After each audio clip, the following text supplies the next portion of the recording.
Man, what it do with it, YouTubia world? Shemans and them file shot and reporting on the bamboozle again news network with a public service announcement.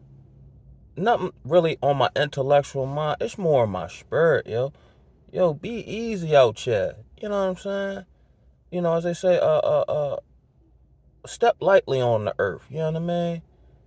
Yo, I'm not, I'm saying it, yeah, but it's more of a spiritual feeling, intuition, like, not in fear, nothing like that. Just, when you're on a computer and you get an alert or a pop up or something like that and just notify you of something that you need to tend to or be aware of.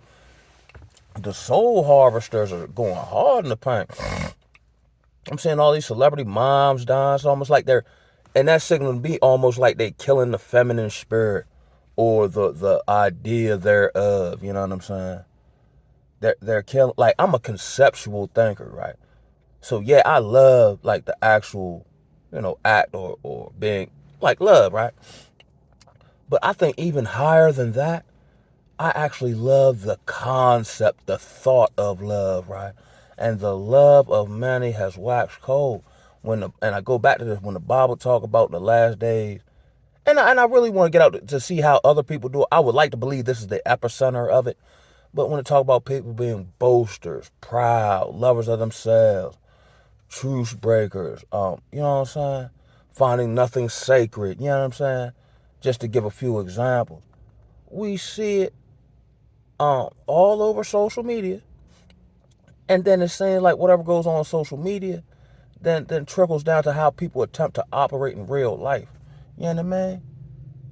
Human beings. I don't know if the Jab Baba got anything to do with it, or contributed to it, or helped facilitate, something biochemically or something spiritually through a biochemical imposition. But it's like, and it's not everybody, of course, but it's more than enough for me to take spiritual notice of it. You know what I'm saying? I ain't not be afraid of it, nothing. As the Proverbs say, wear wisdom around your neck. You know what I'm saying? Because wisdom is almost like your bodyguard nowadays. You know what I'm saying? Like, even in, let's say, the Christian church, and I talked about this before, right? Whereas they'll maybe highlight a few verses, give a sermon on that, right? But they really don't have. And this was always my issue, even in the substance abuse treatment world, where you give me these cliches or these halftime speeches, but don't really give me any inklings about how to take what you just said and then apply it to my life in real practical terms, yo. In practical terms, um, like, you know, and I hurt for the young folk. Let's say that if they're born in 2000, that mean they 25 now, right? They've probably never seen, depending on what demographic they come out of, they've probably never seen the 80-year-old grandfather or grandmother who was the patriarch of the family, the spiritual leadership. You know what I'm saying? They probably never seen that. Because now your grandparents might be in their 40s. The way they socially engineer society, you know what I'm saying? They've never had those strong male figures in their life. Brother shared me the other day, he fighting just to get back in his niece and cousin's life, because yeah, he's had certain experiences. But the only wisdom, well, the wisdom that he got, he pretty sure they ain't gonna get it nowhere else on the street, or if the Lord just set it up for him to run into somebody and be attacked. You know what I'm saying? They want that extracted and removed, so there's no spiritual guard, so they can impose what all the stuff they're saying now. You know what I'm saying? You can't hold, it seems like, almost nobody accountable. You know what I'm saying? They will make excuses for wrongdoing. You know what I'm saying? But Lord forbid you do wrong or make a mistake. Oh, they ready to blow that out the water. You know what I'm talking about? And it's nothing to like be super paranoid or hyper vigilant about. You just gotta have it in the back of your mind. You know what I'm saying? When people start asking you too many questions, like they're saying, Baltimore, you need to stop asking me all these questions, yeah? You know what I'm saying? What's your reason for asking me all these questions? And they ain't even good at it. Because if I want to know something about somebody, I would like to believe I know how to steer the conversation to be able to extract said information without it coming across as an interrogation or an interview. You know what I'm saying? And we understand in a general sense, as I say, people are lovers of themselves. They don't really have no genuine care for you for the most part, outside of if it looks like caring for you benefit them or paint them in a certain light. But just natural human empathy for the next person. I'm in a helping field. And there's no, because, budget stuff and all that trumps all that. We reach out with nothing to reach out with. You know what I'm saying? So it makes me wonder, because I know spiritual wickedness dwells in high places, from the highest zeniths of whatever oversight or regulatory agencies. You know what I'm saying? If like we're even curtailed to some degree to even brainstorm and come up with creative ideas to meet said problems. You know what I'm saying? Because it has to flow through a chain of command. You know what I'm saying? I get it. But is it really about the chain of command, or is it really about protocols and power? You know what I'm saying? I thought it was about helping folk. You know what I'm saying? When you help, or when you're trying to help, you'll find a way. You know what I'm saying? It's just until you yourself in a similar situation, then you wonder where to help at. But that's another thing. Everybody act like, for whatever's going on with the economy and so on and so forth, if you go on social media, right, they'll have you think everybody balling out of control. When I look at the numbers, that can't be the fact if the middle class is being eroded, if inflation is sky high, you know what I'm saying? We're attempting to live to a standard that isn't reality. You know what I mean? I'm kind of torn, right?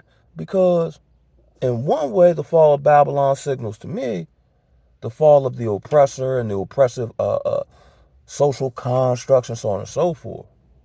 But then I'm also torn because in my little kid heart, I always thought like everybody had a soul. I thought everybody, might have go through certain issues that might affect you negatively. But, maybe you get enough love, you can come up out of it. You get enough support, you can come up out of it. I've now come to not even understand, but it's been revealed to me, like the word say, where, it said, without, or you do so much, I'm paraphrasing, forgive me, but it talks about having your soul seared with a hot iron. Even if they're not, like, let's say, a cyborg or nothing like that, people are no longer human because they lack human traits and human emotions at this point. You know what I'm saying? And a lot of time with the narcissistic type individual, whatever emotion they show are for manipulative purpose. It's just not natural emotion. So, somebody get caught cheating and they start crying. They're not crying because they got caught and now they're remorseful. They're crying, to use their emotions to get you to feel sympathy for their wrongdoing. But darn how it affect you. You know what I'm saying? This is wild, Jack. It literally feels like, sometimes it literally feels like I'm implanted into like a video game. You know what I'm saying? Where I become this social observationist and I'm just observing the program movements of the non-playable characters in order for me to navigate through the board successfully and get to the next board. You know what I'm saying? But the characters, look like how I look, within the simulation. I'm thinking, again, just because of my analytical mind, I'm thinking, why can't they be real? They look real, but they're not real because I can feel it ain't real. It's so wild how I know personal people who make like loyalty posts, and they're the most disloyal people I know. Or like I've had this happen where people will come against me, right, and rebuke me in the name of the Lord, right, while everything they were doing to me was completely devilish. The flip floppity or the inversion of things.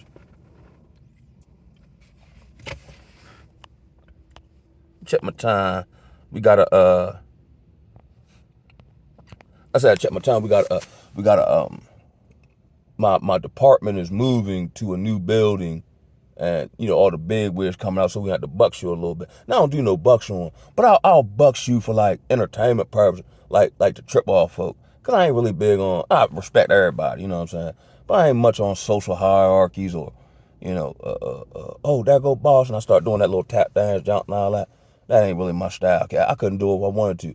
I was actually telling my mother last night I would actually have an easier go of life if I could actually do it like I see everybody else doing it. You know what I'm saying?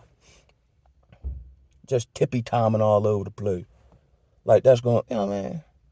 And what it does, it ingratiates you into these particular social groupings, and then the social grouping or the atmosphere and the spirit that resides there then begins to change you. I talk about someone I know who I thought was principled, thorough, within, the realm or the industry of work that I'm in, right? And I had made a comment because she had posted a picture.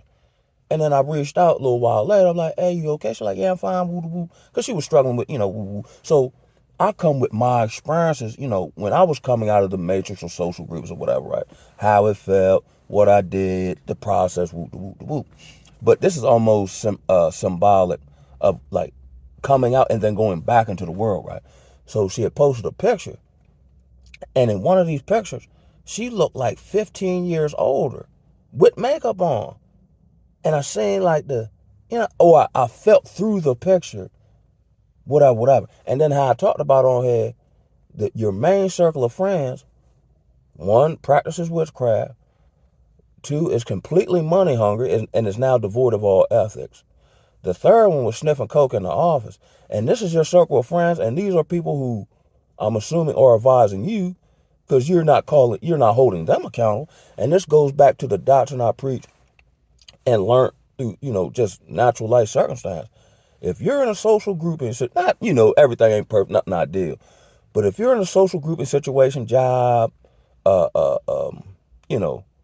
social whatever you find yourself in, and then your attachment or belonging to that begins to weigh on you, you need to exit stage left. Money or the love of money is the root of all evil. And I believe that attachment or the lack of being able to detach is the root of all suffering. And because they desire, and I get it and I understand it, where, your friends or, I've done it, whereas though, what I'm saying, I know they do this, but they eyed, or I see the best in them, whoop, whoop, whoop. And now, how the words say, bad company corrupting good character. This is the same individual that said, well, I won't send anybody down there for you guys to help. But if it's about helping people, why would you let a personal situation, which ain't personal, y'all just personally try to put me in it for y'all purposes? So when I made a statement based on what our department does, which we don't transport other entities' clients for them to make money off of. In my mind, in limited time working here, if I have an institution, I would have a vested interest in making sure my clients get to me so I can, make money off of them. But with the entitlement, they're getting mad at us because we won't provide a service that they won't provide for their own people that's supposedly mandatory. So I can kind of tell, like, move through Texas and whatever. Oh, I won't send nobody for that. I thought you guys had woo-woo.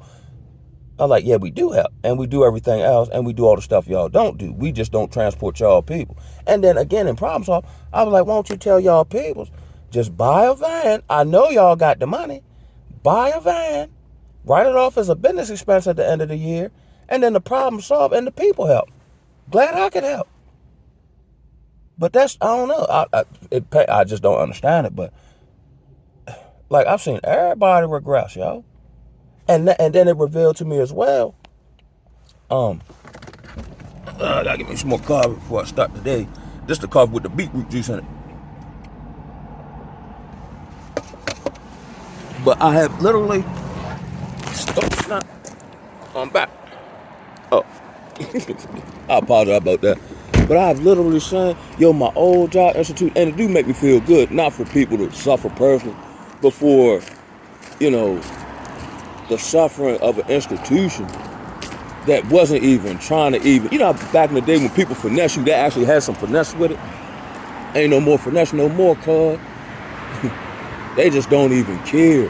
And the level of pride is just unfathomable to the kid. You understand me? Now they can't get nobody medical work in the building. They about to fall apart. Not because I want them to fall apart, but because, what was that, last Friday when I felt I ain't had nothing to talk about. I was like, damn, I want to make a video. What I talk? So I just, for lack of a better term, felt led. And I didn't get a whole lot of views on, not that I get a whole lot of views anyway. By the time I got home, all the news had come out about budget cuts, this, that, and the third. And now it's just like everybody's just, instead of, you eat a meal, you clean your plate, you go sit down. It's just like people are just gnawing at the bones at this point. You know what I mean? And don't care about how I look. They become carnivorous. You know what I'm saying? Predatorial. Like the pride and like when I went to mediation. This individual is all wrong every which way but loose, but telling me I have no shot of winning. Like they just can't believe. Well, I don't know. I'm not in their people's brain, but what communion has like with Doc. And I don't feel bad about it. Now, of course, I quit when I left the job. I'm like, was that the right thing? Was I weak because I felt like I wasn't strong enough to stay in it? And I've literally seen everybody regress. One person having a nervous breakdown. They went to the hospital. I talked about all the P. Diddy stuff that was going on. P. Diddy spurs seem to be going on everywhere. It's just like everybody just, I don't know. Like they just, whoa, what's up, bro? It's like everybody just, I don't know, like, you know the dub when the pink thing come out and you just want to jam it up in something, yeah? And it don't matter what it is, like how they hump on your leg and all that, yeah? Man, it's real in the battlefield.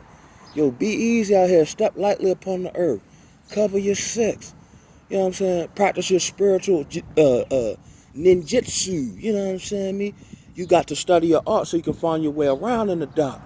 And on that note of my heart, that's like you never seen a little Karate Man and they put the bandana over his eyes and he can't see, but he still beat everybody up because he can sense and feel where they at and what they finna do, even though he can't look at. It's the same thing spiritually, yo. On that note of my holler at y'all, man. One love. Thank God it's Friday, baby. Ooh.